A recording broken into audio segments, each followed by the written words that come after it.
Qu'est-ce que j'ai bien pu faire pendant 5 ans de vie en Roumanie?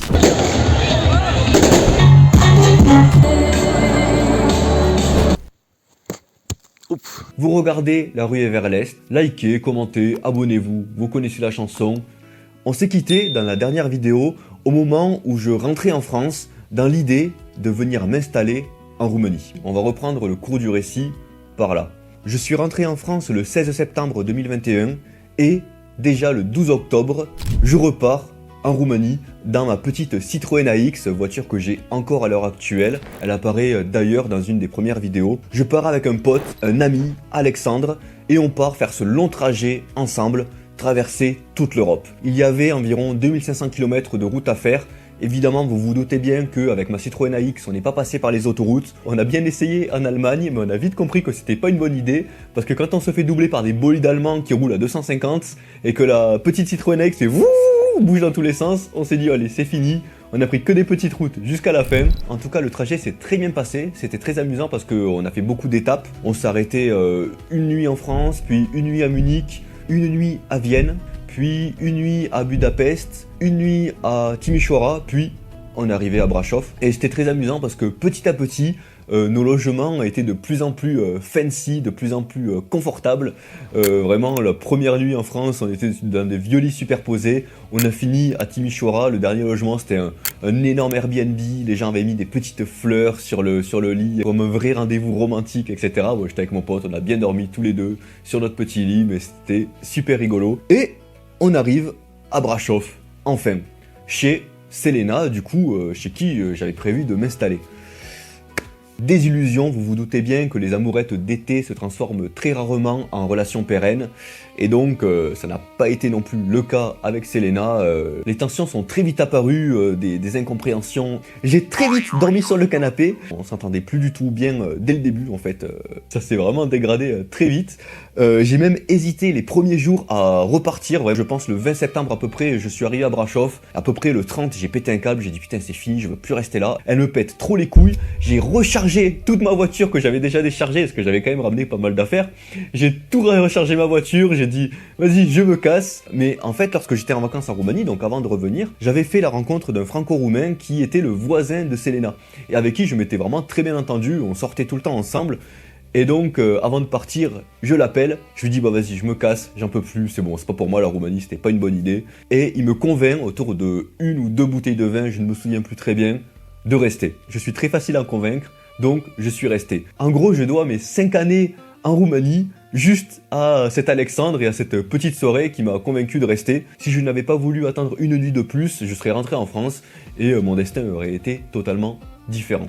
En tout cas, le fait est que je décide de rester. Fait amusant, c'est que je rencontre un couple de Français qui sont partis le même jour que moi. Eux, ils sont venus en bus s'installer à Brașov. Également, pour fuir le pass vaccinal, on est parti le même jour pour à peu près les mêmes raisons et on s'est rencontrés à Brașov. En tout cas, voilà pour la situation. Je me retrouve en Roumanie, chez une fille avec qui ça se passe vraiment pas bien. Mais bon, je tiens le coup, je me dis, ça va s'arranger, demain il fera beau et on va voir. Et effectivement, le lendemain, il a fait beau. En fait, Selena avait quelques contacts et elle était en contact avec une femme qui nous a embauchés tous les deux pour travailler dans une épicerie française dans un grand centre commercial. En gros, cette dame avait énormément de business dans la ville, elle avait tenu un hôtel et elle était passionnée de la culture française, elle était bilingue également en français. Et elle avait décidé d'ouvrir une épicerie française à Brașov qui s'appelait The French. Et donc on s'est retrouvés travailler là avec Selena pendant à peu près 3 ou 4 mois je pense, je suis pas resté longtemps. On a commencé à travailler à peu près le 20 novembre. Du coup c'est vrai que du 20 octobre au 20 novembre j'ai travaillé le roumain avec Duolingo.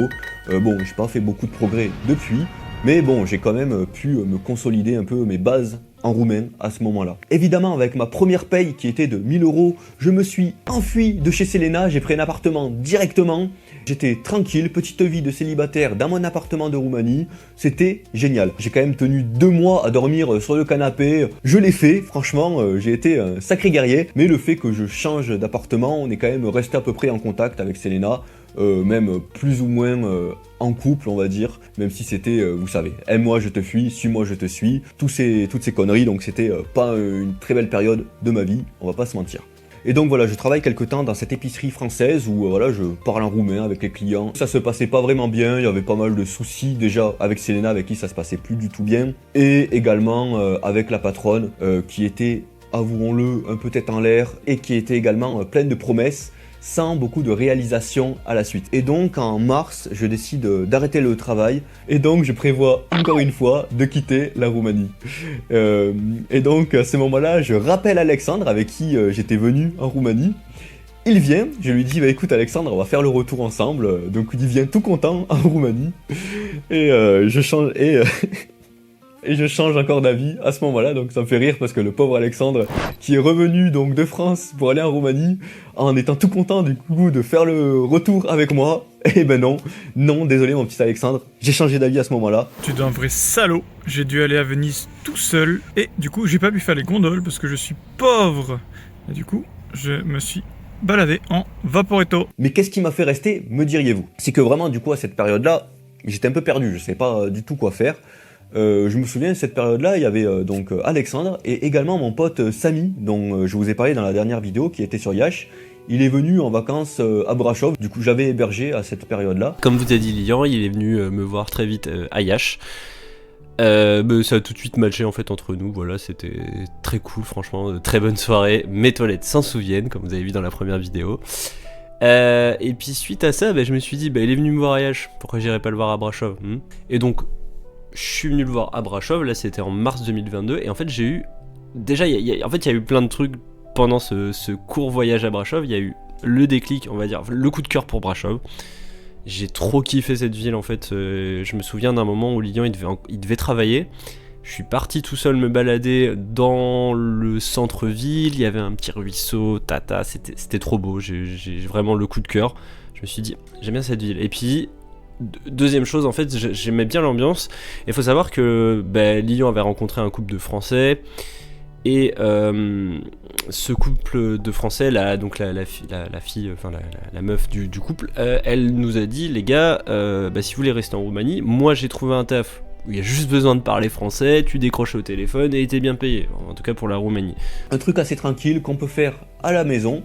Et du coup... je me suis dit, bon, c'est peut-être une opportunité de rester en Roumanie. Je sentais que je voulais rester en Roumanie, je voulais pas rentrer en France. C'était un peu un aveu d'échec pour moi de rentrer en France après si peu de temps. Et donc, j'ai pris ce travail. Donc voilà, c'était du support informatique basique, répondre aux appels, aider les clients parce qu'ils avaient des problèmes informatiques. Voilà, rien de très compliqué. Mais c'était des gens qui étaient éduqués, qui étaient sympathiques. Donc franchement, ça m'a pas dérangé de le faire, j'ai pas eu de problème de le faire. Je suis resté quand même dans cette entreprise pendant 2 ans, donc voilà, ça s'est quand même plus ou moins bien passé. Donc on a postulé tous les deux avec Lilian, donc c'est comme ça qu'on est devenus collègues, mais on est amis avant d'être collègues bien sûr. Et bref, donc c'est comme ça qu'on est devenus collègues. Il fallait que je termine mon service civique. À la fin de mon service civique, donc je commence ce fameux taf. Faut savoir que dans ma vie, il y avait, on va dire, une Selena 2. Ça s'est mal terminé, comme pour Lilian. Voilà, évitez les Selena. Et donc, je l'ai quitté et j'avais le taf. J'avais 2 choix. Soit je retournais en France, soit je restais en Roumanie. J'avais mon taf, Lilian pouvait m'héberger, je suis parti quasiment du jour au lendemain à Brasov, Lilian m'a hébergé, et voilà, et je me suis retrouvé à Brasov, voilà, et ça a été super. Donc là, vous imaginez bien qu'une grosse boucle se met en place, la boucle call center, je prends les appels, je réponds, vous connaissez la chanson, donc c'était pas forcément passionnant, mais c'était assez sympathique, je prenais les sous, je voyais du monde. En mars 2022, là, avec Selena, on arrête totalement de se voir, de se contacter. Donc voilà, ma situation à Brasov à ce moment-là, elle est vraiment idéale. Je travaille de la maison, je sors tout le temps, je vois plein de potes, je me sens vraiment bien, c'est vraiment une super période de ma vie. Voilà, je rencontre énormément de gens, tous les week-ends, barbecue. Évidemment, la routine commence à s'installer, on est avec notre petit groupe de Français, on se voit, etc. Mais en juillet 2021, quelque chose d'inattendu va survenir. Je fais la rencontre de ma copine qui deviendra plus tard ma femme.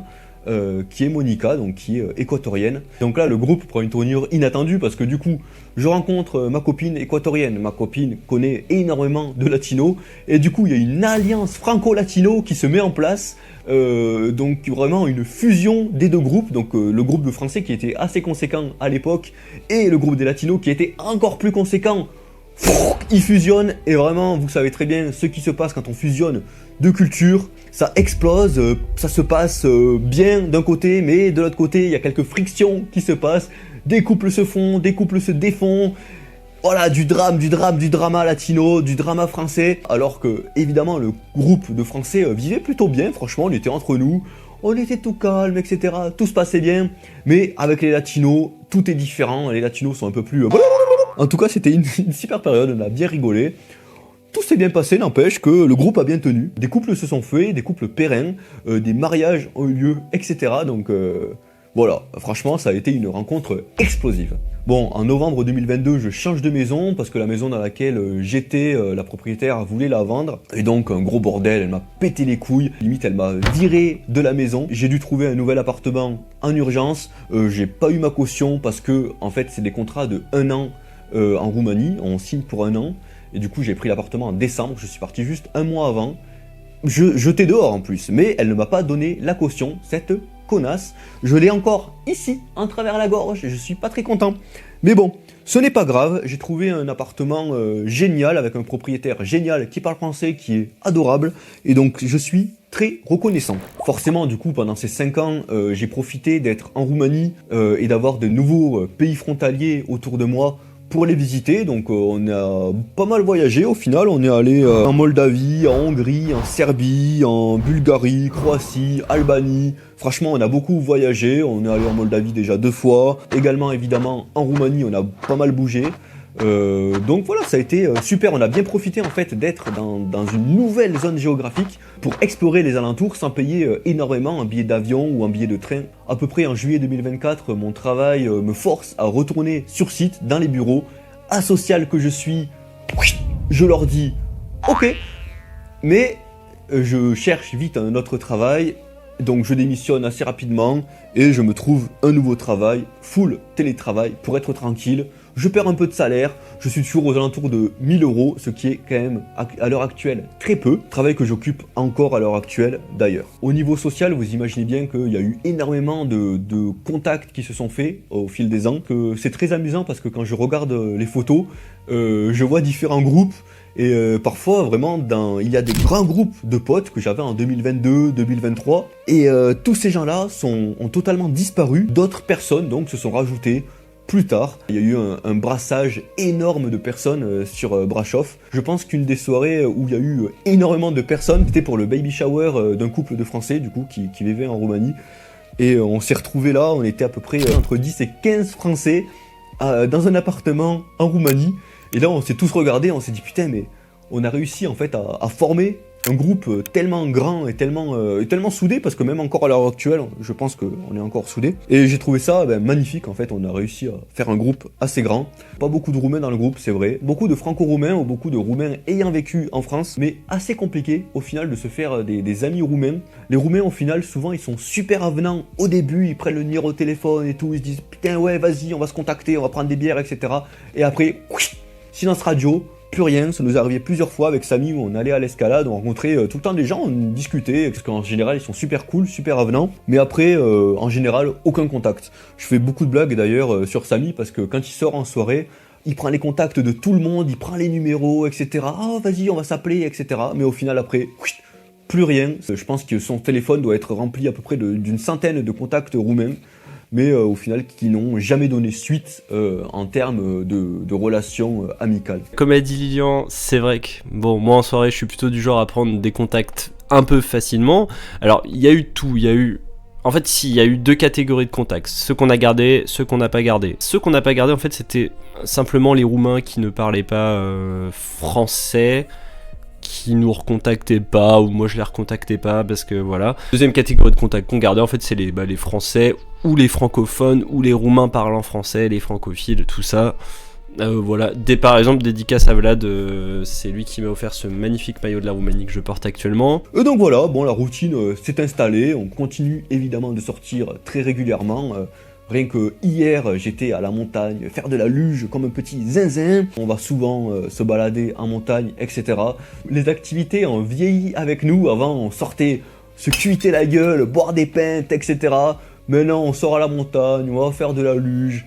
tranquille, on fait pas grand chose, on s'est quand même un peu calmé, il faut l'avouer. Et donc voilà, au final, le bilan de Roumanie, bon, avec 1000 € par mois, j'arrive quand même à mettre pas mal de sous de côté, à peu près 300 €, 400 € par mois, c'est plutôt pas mal. Je vis assez tranquille, le travail ne m'emmerde pas trop, on me fait pas chier, je crois que c'est vraiment l'essentiel. Donc voilà, j'ai vécu tranquille, je suis très content parce que bon, j'aurais jamais pensé à trouver une femme en Roumanie parce que contrairement à beaucoup de zinzins, je suis pas du tout parti pour ça à la base. Au final, le destin a fait que j'ai trouvé une femme avec qui je me suis marié. Donc voilà, je suis un homme comblé, un homme nouveau. J'ai vécu 5 magnifiques années en Roumanie, franchement je me suis régalé et je ne regrette rien de rien. Non, je ne regrette rien. On va s'arrêter là pour cette vidéo parce que je pense qu'elle est déjà assez longue. J'espère en tout cas que ça vous a plu, hein. C'était La Ruée vers l'Est, votre humble serviteur qui parle de la Roumanie avec un grand plaisir. Abonnez-vous, likez, commentez. On se dit à la prochaine pour une nouvelle vidéo. Salut!